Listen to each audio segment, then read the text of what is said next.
This week, Bitcoin's dropped back for a reason that no one really knows why. It doesn't really matter because it's not going anywhere, let's be brutally honest. NFTs are still in the doldrums, so I'm going to be looking at a way to value them. And ENS Ethereum name services have airdropped a ton of tokens to people who are lucky enough to have used their app. So I'm going to be showing you how I'm trying to find the next ENS. I'm the Tokenomist. Let's watch the show. This is the Tokenomist.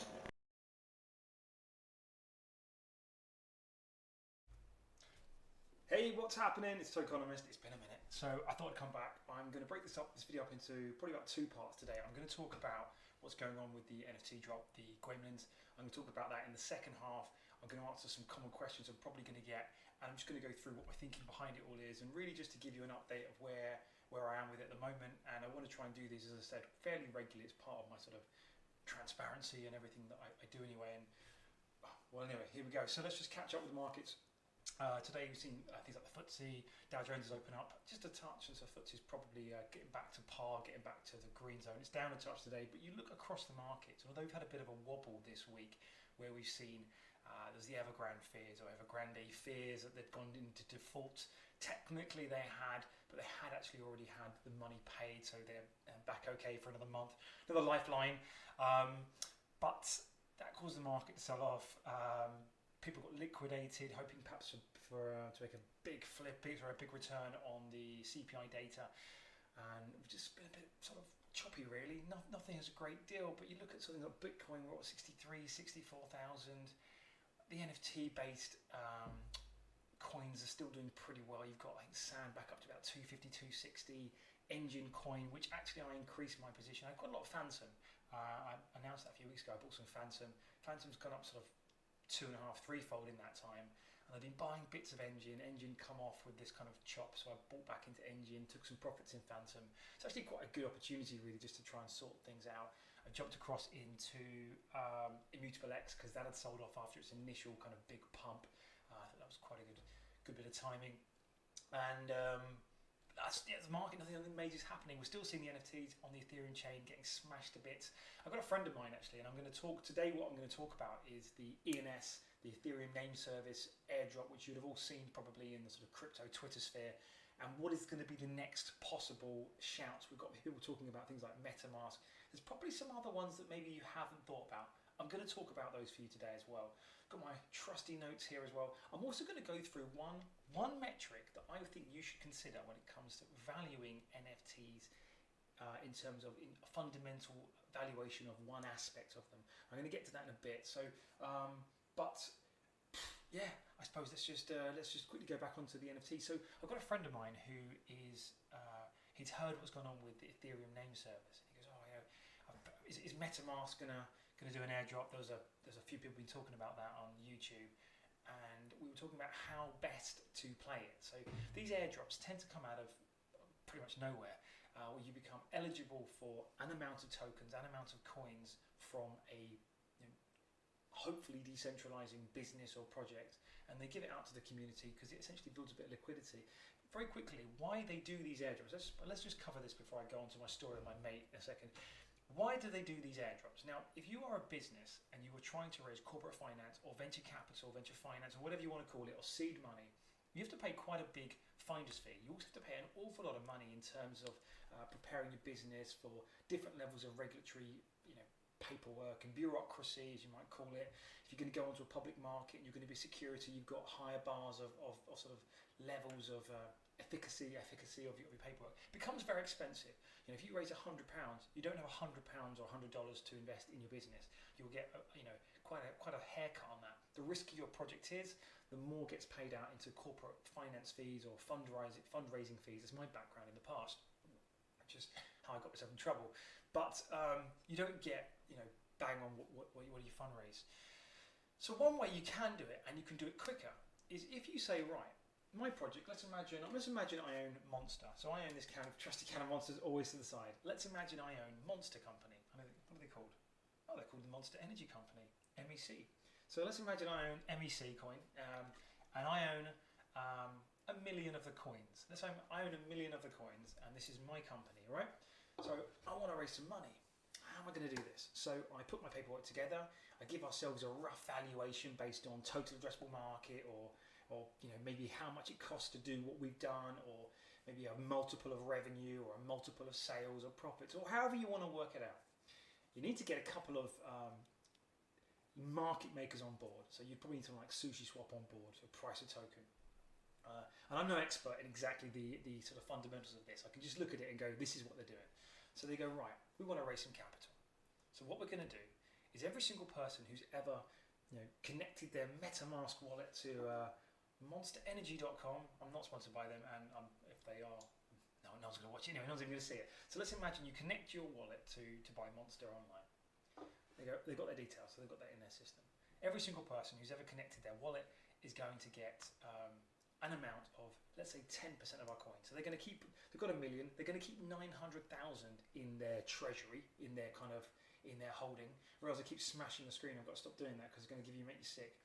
It's probably a good job I'm going to break this up into two parts, this video. So let's imagine you've got 1 million coins. You're going to keep 900,000 in your treasury, and you're going to give out 100,000 to people.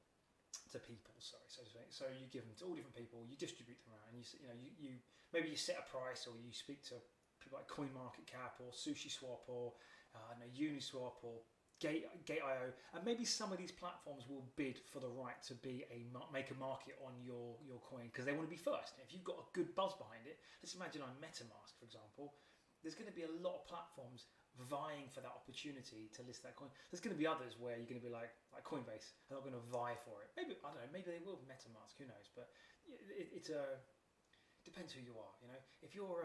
If Nike wanted to create a crypto coin, they would be inundated with offers from all these different platforms to list their coin. If Joe Blow here goes, all right, Coinbase, want to create a token? Can you whack it on Coinbase, mate? They're going to say no, do one. So obviously you've got those dynamics there. But let's imagine the phone is being picked up. Ethereum name service. Ethereum got some good connections, and they've got a couple of platforms that agreed to list it, to market at a set price. So now they've dropped all these tokens out. Everyone's suddenly got a shed load of money in their wallet. What they then start doing is they start selling them. They start selling them, and then buyers come into the market and start picking them up. Now the price might fall, or there could be a big demand because we're in a bull market, and it's quite astute timing really. If you think it's coming towards the end of a bull cycle and you list it now, you're getting the very best price, very best valuation for your coins. So buyers start coming in, buyers oversubscribe the coins, maybe more buyers now than sellers, and there becomes a demand. The other day, I sold some tokens, and there wasn't a great deal of liquidity. It was kind of, was there a buyer, is there a seller, is there a buyer, is there a seller? So now you've got buyers coming in, and they're helping set that price with these market makers. So now the market makers, a little bit of a relief for them, because now people, they're not actually holding it. They're just automated market makers. They're setting a market. But you've now got buyers and sellers coming in. Prices kind of get matched, and you've now got a real token price based on actual liquidity and supply and demand mechanics. Now, bear in mind, we've got 900,000 coins back in our treasury. Okay, now we're going to drop 10,000 coins from the treasury into the market, and we've got buyers because there's now a market happening. And now the price is maybe a bit high, which is great. So the treasury sells those and gets Ethereum, or it gets USDC back in the treasury. Let's drop another 10,000 in.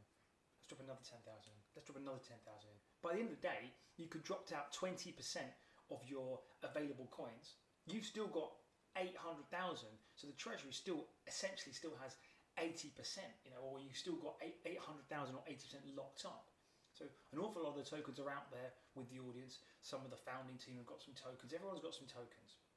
So that's where the votes happen right now, with those tokens in the market. But you can produce another 80% of tokens. Every time the treasury drops those tokens into the market after doing the initial free airdrop, they're going to earn capital to then run the business, to fund it, to scale it, to grow it, without having to have gone through Goldman Sachs, Sequoia Capital, paying numerous roadshows, going out on the market, other people finding out what's going to happen. They announced this. Obviously they've been doing work in the background discreetly, but they announced this on Monday, got dropped on Tuesday. That's how quick it happened. So ENS have done that, and they've made some people huge amounts of money. I don't know the exact metric. I think some people have said it's based on how much money you spent with them. Any number of reasons. And there's been airdrops already this year. We've had Axie Infinity. We've had oh my god, Uniswap has done them, 1inch has done them. So there's been a number of airdrops that have already happened, and sometimes it's been simply no more than you've just connected your wallet to their app or their DApp, and you've done it through the browser. So how do you spot the next one? Now, interesting piece that came out in the media just about a day later. That's from Joe Lubin. Joe Lubin works with Coinsensus, who is one of the owners of, one of the founders, sorry, who's a founder of the company that have Metamask as an incubation company. His tweet was when Mask, that was it. And it was a response to a journalist who said, JP Morgan's, who are an owner of Coinsensus, they wouldn't want coins on their balance sheet, therefore Metamask wouldn't go decentralized. Anyway, the response from Joe Lubin, the founder of Coinsensus, said, actually, we've got shed loads of coins on our balance sheet. That's basically much of what we've got. And it's our theory, it's our hope, it's not our theory, it's our hope to consistently move our businesses towards decentralization. So the answer, so one, do your research, and two, the answer is when Mask. That's the founder of the company that owned Metamask saying when Mask, talking about how he wants to decentralize it.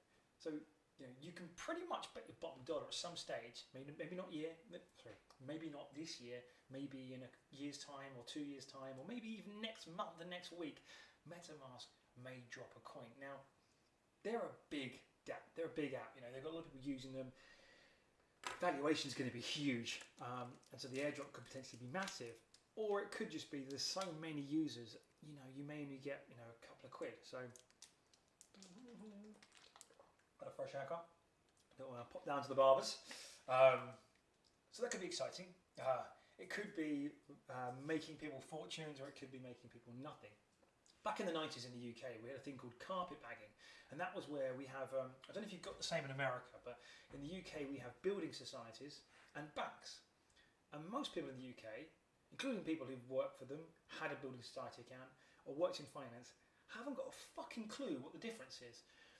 To the best of my knowledge, a building society is owned by its members, and a bank is owned by shareholders. And that's about all I know.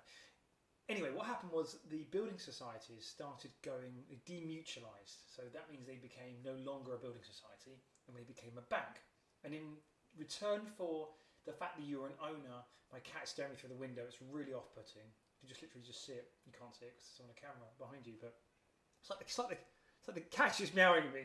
It's like the cat is currently just running the camera. Right, so if you are a member of a building society, and therefore you technically own a part of the building society, if that building society that you are a member of and own as a member of becomes a bank, you get shares. So what happened was they turned into public companies, and they went into the stock market, and you got shares instead. And so all you needed to do to get those shares was have a bank account open. And then they realised people were going around and just doing these willy-nilly, just opening up tons of bank accounts. So then it was like you have to have £100 in them. And so people were going around opening up bank accounts, putting £100 in them, getting them for their kids, putting £100 in them, and they're getting as many accounts as they could. And they were getting away with it, and it was called carpet bagging. I've got no idea what that means and why it's called that, but I know of carpet bagging of back in the 90s in the UK, people waiting for building societies to flip into banks and making bare dollar. So that is kind of what can happen here if you're shrewd. So how do we spot the next ENS? Well, there are the basic ones out there. There's things like Metamask. Now, Metamask have got a founder who's saying, I want to become decentralized. What does that mean? That means giving out tokens, and tokens become governance tokens. They become, your voting tickets, basically. They're like raffle tickets for the vote. So that's just one company within the consensus system that has the potential to be decentralized. There are other people talk about OpenSea out there. Interesting, maybe. OpenSea are going to struggle against Coinbase. I can't see the lack of. They don't have the money compared to Coinbase have got behind it. Coinbase have got a huge team behind them. I don't know whether or not OpenSea are going to be happy to go from being this really centralized closed shop where there's people insider trading and nothing ever happens to them, to suddenly going, hey, you know what? We're just going to give away lots of our ownership. But if Coinbase starts stealing a march on them, if Solana and SoRare and all the other platforms start stealing a march on them, start grabbing some of their market, then they've got to think, well, what are we going to do to keep up with them? And the only thing they can do perhaps is to try and build favour with the market and say, hey, you know what? We're going to decentralise a bit. and we're going to give away some tokens, and we're going to give ownership to you guys. And in return, they're going to be able to raise a fuck ton of capital to allow them to compete. That could be what happens, but that might not be for a while, and they probably have to think that way. So I don't know if OpenSea are going to go that way. When it comes to Metamask, how can you be sure that if they do convert, you get anything? I would say there is no way of knowing, and it may not happen, but if they do, I would be wanting to have probably used the Metamask app in a way that benefits Metamask. So just simply getting some coins sent there doesn't benefit Metamask. Using the buy facility, which is one of their dApps they link into, I don't know how much that benefits Metamask, but they do have the built-in swap facility where you can swap ETH to ETH, and I would suggest you get $1 and you convert it to ETH. It's going to cost you $30, $40 in gas, but it could be the best investment you ever make. So that would be my suggestion. Because there are, at the bottom of it says Metamask fee, so they charge a fee, so they benefit from it. That could be, you might not even have to do that, or it may be based on you get a Metamask coin for every $1 you've swapped, and in that case you probably want to swap 1,000, or 10,000 or whatever. So just that's what I'd be thinking about. How can I use the app, the tool, in a way that benefits Metamask? That's what I would be thinking about.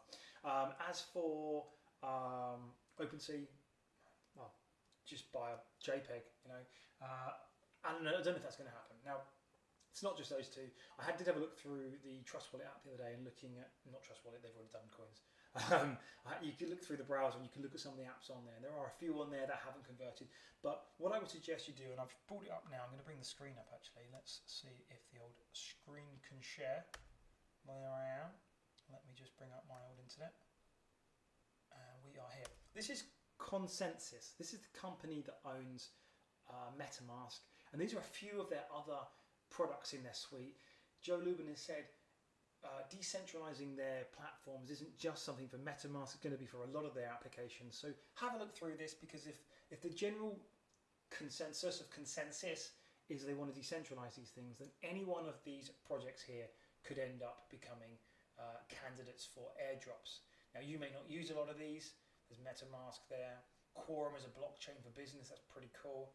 Truffle, I don't know if anyone uses that. Infura, Diligence, Codify. There's also a few more they've got, such as, and I've got it here, Gnosis Safe. So this is a Gnosis Safe. Gnosis Safe is, let's just go here. Oh, what are you doing? Right.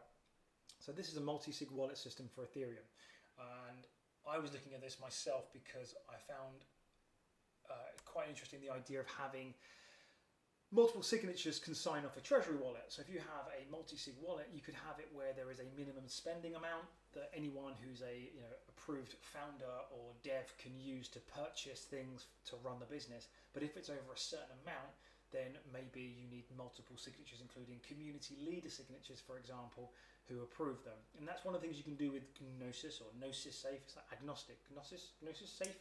But it's a multi-sig wallet, so it requires multiple signatures, and it could be you say, hey, I need it to be 4 signatures of 5 before the transaction can happen.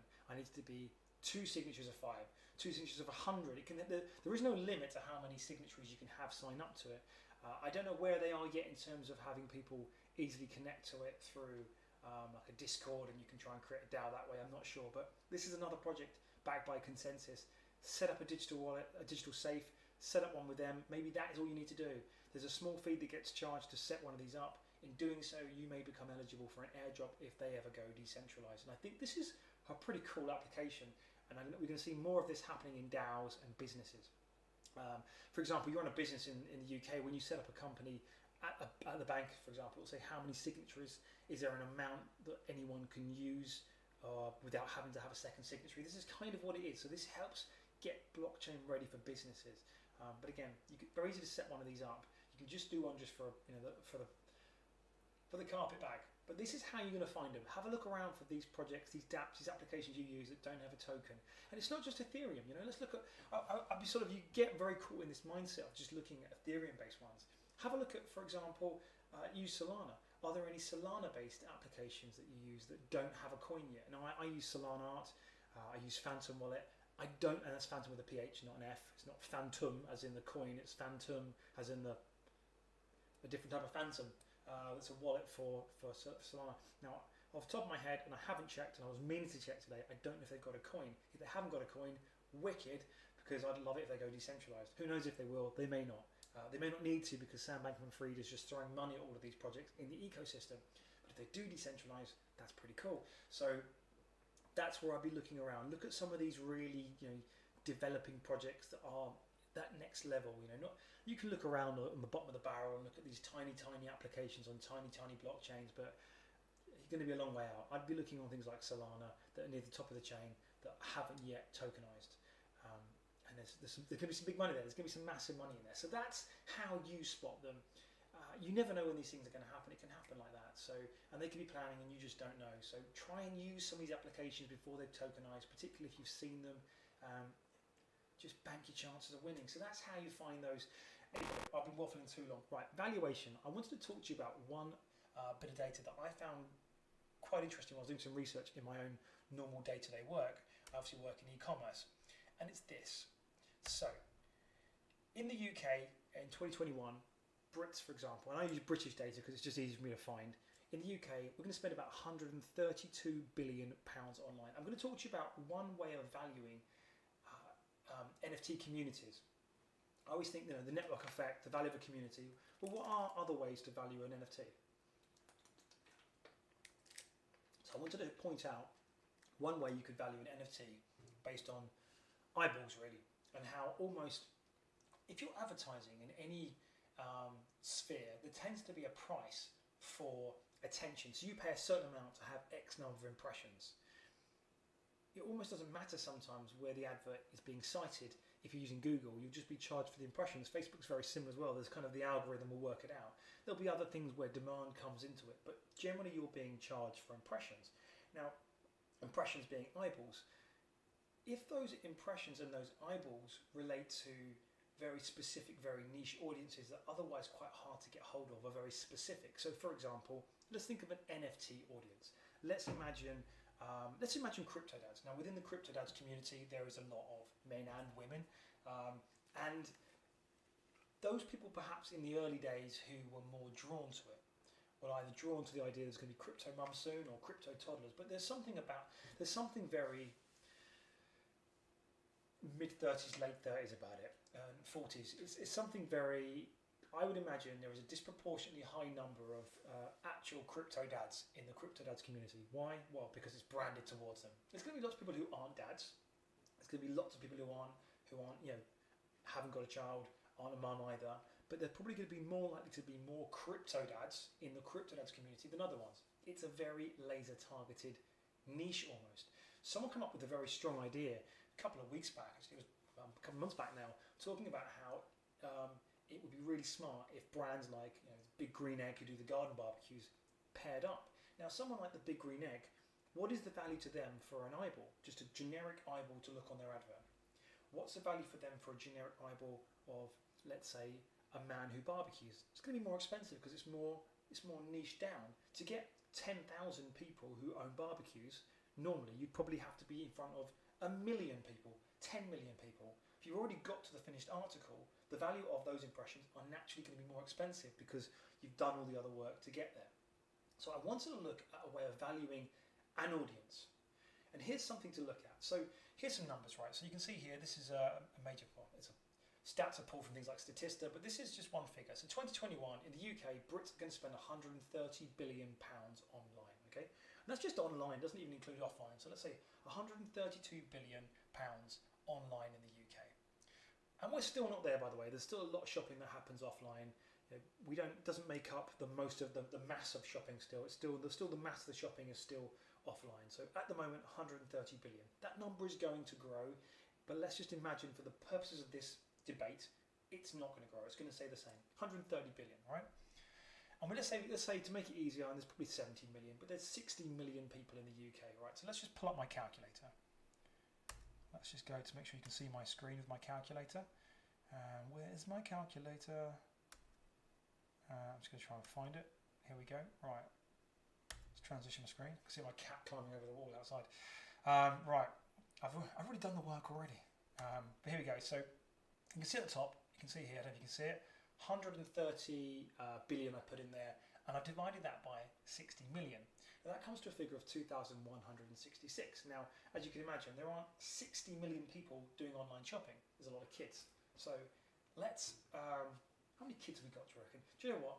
Let's imagine there's 30 million kids. So we can divide that by 2. I'm going to times it by 2. You'd never believe I worked in finance. It's clever that, isn't it? 0 times 2 has come with the exact answer I wanted. Shall I just type in the number? Let me just type in 2,166. Right? Let's just times it by 2. In fact, let's just round it up and call it 4,000. There we go. That's 4,000. Right. Now, another statistic I want you to look at, which is 10% of revenue tends to be allocated, or can be up to 10% can be allocated to marketing. Some businesses will allocate 2 to 5%. It's generally considered to allocate 5 to 10%. Now, I'm going to go with the number of 10%, which is bullish in terms of revenue percentages. But the reason why I say this is because the industry is going to grow, and marketing spends are going to grow, and more money is going to go online, and there's going to be more money spent. But so we've got a figure of 4,000. So 4,000 and £400 of which, I'm just going to bring up the statistics so you know that I'm not just talking out my backside. Let's find my screen. Right, let's hop back on this. Right. Okay, quick Google. Percentage of revenue from marketing. BDCA is California actually. That's Canada. B2B 2 to 5%. B2C 5 to 10%. That's one site. There's position 0. But let's go for 10%. That's where I've got this statistic from. And this is just back of the notepad. And this only relates to this one thing, one aspect of NFT valuation. Nothing else. Nothing about staking, nothing about collaborations, nothing about gaming, play to earn, nothing at all else. Just this. Okay? So,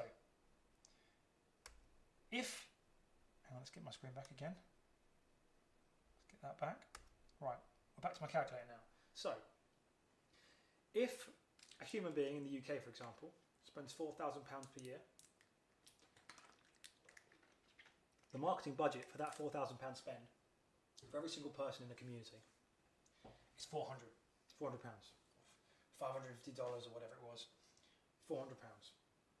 Now, if you've got an NFT community with only 1,000 pieces of artwork and only 500 holders, the advertising spend per person is going to be pretty low. And that directly relates to how much money a community could essentially ask for access to its audience. Okay? That's why big communities are good. And when people say to you, oh, people are done with 10,000 profile picture doodahs collections anymore, actually they're wrong, because a bigger community means more people can put their profile as profile pictures, on things like social media, on Discord, on Twitter, or on Facebook, or wherever they're using, or any other, or Reddit, or wherever. More people is more opportunities, is a bigger network. If I had a Twitter following of 10,000, more people are going to retweet my posts than if I have 1,000. Okay, that's the network effect. We see it just on that. So in terms of value to an advertiser, am I more valuable if I have an NFT project with 5,000 holders, right, than if I have a project with 1,000 holders? That is why a wider number of holders long term can be very valuable. It's why I believe nearly every single NFT project, if they haven't recruited an advertising strategist, are missing a trick. It's one of the first things I'll be doing in my own project, if I'm not going to do it myself anyway. So, right, so that's 4,000. So the value of advertising spend on if £4,000 is the annual spend per person per year, if 10%, we're talking 400. Okay, let's do some numbers now. Let's get the calculator back up. The trusted calculator. Right, so we divide it by 10 just to, let's go back a space. 400. Right, 400. Okay, 5,000 holders. Okay, per year, the advertising spend could be 2 million. I just think it's a huge missed opportunity. So I was looking at some numbers. I was trying to work out how this can relate to an underlying value of an actual NFT project. So it's 2 million, okay? Let's divide that by 4,000, right? Okay, you've got 500 ETH, okay? So that's 500 ETH. So 2 million is worth 500 ETH. if you've got 10,000 pieces, it's not a ton of money, right? So I'm going to divide that by 10,000. Okay, 0.05. Now, we don't value businesses on 1 times earnings. We value them on, particularly tech businesses, we're looking at, well, 20 and then some. We see things like Tesla have got a multiple of something like 1,000. So let's keep it conservative. Let's give it the historic S&P 500, FTSE 100 multiple of 20, a P of 20, okay? So we times that 0.05 by 20. There we go, we got there in the end. Right, that's what I was trying to get at. I believe if you have a 5,000 holder base and you effectively position it, the long-term value stream to an advertising brand or the value to your community based on the access to those audiences that you have, your community, could in and of itself be worth almost an ETH. Now, this is something that I think will play out long term. We'll see it with certain communities that have a much more cohesive community.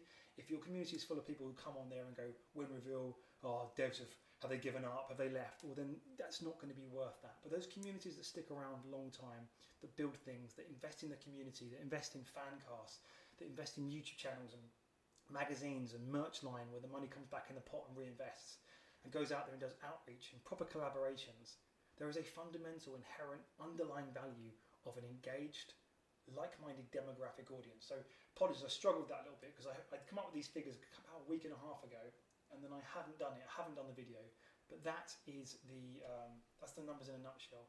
So if you look at the percentage of people spend per year online, and I didn't account for this number going up every single year, and as time goes on, you might end up having a bigger and bigger holder base as well. So there is an underlying value. So how much are NFTs worth to advertisers long term? It could be almost an ETH per person, an ETH per token. Now, and that could be pretty much for every community. So that's just one way of looking at NFT valuations, and that's it. Nothing else. No other valuations. You can go, oh, but I had this token, it was at 1.5 ETH. Yes, you moron. I'm talking about one aspect of one way of valuing one facet of an NFT. Could be 1 ETH. That's it. That was all I'm getting at. It could be a lot more. I could have got those numbers wildly off. They could have been very generous. But I've tried to go down the middle there. But that could be the underlying inherent value. So thank you for sticking with me just then. Right, I'm going to take a quiet break for a second. And then I want to hit on what I'm doing next at the moment with the Gweimlins project. And otherwise, if you don't want to hang around for that, have a great weekend. But I'm going to sort of temporarily pause and then come back in.